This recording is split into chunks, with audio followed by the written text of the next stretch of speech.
Election तो अब हमारे सिर पे है, इन दिनों में हम क्या कर पाएंगे। जब बाकी किसी पार्टी से गठजोड़ की कोई उम्मीद ना, अब जिन पार्टियों ने हमारे खिलाफ पिछले दिनों में इलेक्शन लड़ा उनके साथ और जो उस इलेक्शन के बाद भी हमें गाली देने पे थके नहीं, उनके साथ शायद मुश्किल होगा, क्योंकि रिश्ता उनको ठीक करना था। बजाय ये कि वो रिश्ता ठीक करें, उन्होंने रिश्ता और बिगाड़ा। लेकिन चलिए अभी देखते हैं किस तरह के हालात बनते हैं। वक्त ज्यादा है नहीं हमारे पास। जिस तरह के हालात है सर, पिछले दिनों जो सिक्योरिटी ना, बिल्कुल क्यों नहीं होंगे।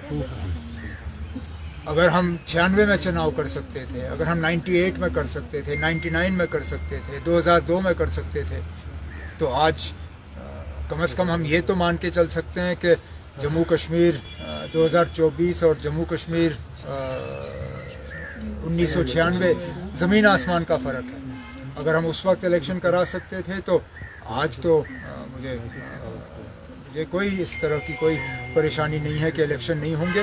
हाँ, सिक्योरिटी को लेके इलेक्शन कमीशन को हमारा थोड़ा सा जो हमारे खदशात हैं उनका ख्याल रखना होगा, लेकिन हम किसी तरह से हालात को देखते हुए जो है मैदान से पीछे हटने के लिए तैयार नहीं है। सर आर्टिकल 370 आर्टिकल एक सेकंड जो ऐड करना चाहूँगा security point of view across the border कई लोग भी आए हैं, जिसके नतीजे में ये कहा गया था शायद इसीलिए सक्सेसफुल अटैक्स हुए।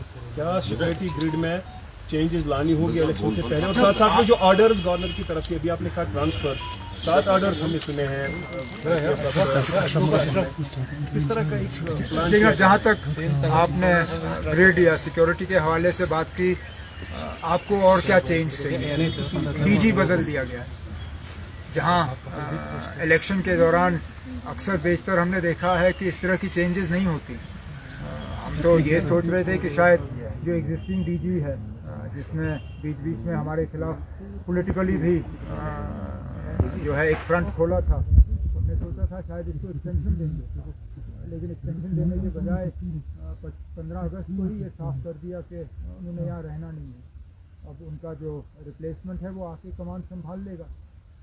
बाकी जहाँ तक आपने ट्रांसफर की बात की, खर्चात तो हैं। यहाँ 15 अगस्त को कौन सा सरकारी अफसर दफ्तर जाता है? यहाँ तो 15 अगस्त को दुकानों पर भी जो है लोगों को जाने की इजाज़त बीच बीच में नहीं दी जाती। उन्होंने तो 15 अगस्त को सेक्रेटेरिएट खोला, 15 अगस्त को PHQ खोला, और अचानक ये जो बेशुमार ट्रांसफर हैं, क्यों? जाहिर सी बात है कि इलेक्शन के उनको पता चला कि आज इलेक्शन का ऐलान होना है, और बीजेपी और बीजेपी की बी टीम, सी टीम, बी टीम, जिन्होंने पिछले 2-3 महीने पहले बीजेपी की मदद की, उन्हीं को फ़ायदा पहुंचाने के लिए ये ट्रांसफर कराई गई।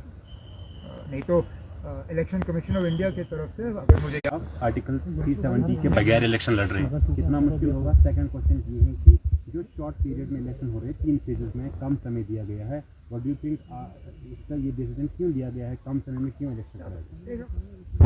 मैं दूसरे सवाल का जवाब पहले दूंगा। जब पार्लियामेंट इलेक्शन 7 फेज में अनाउंस हुए तो आप ही के इलेक्शन लड़ा, हम तो उसी मतलब मूड में रहे।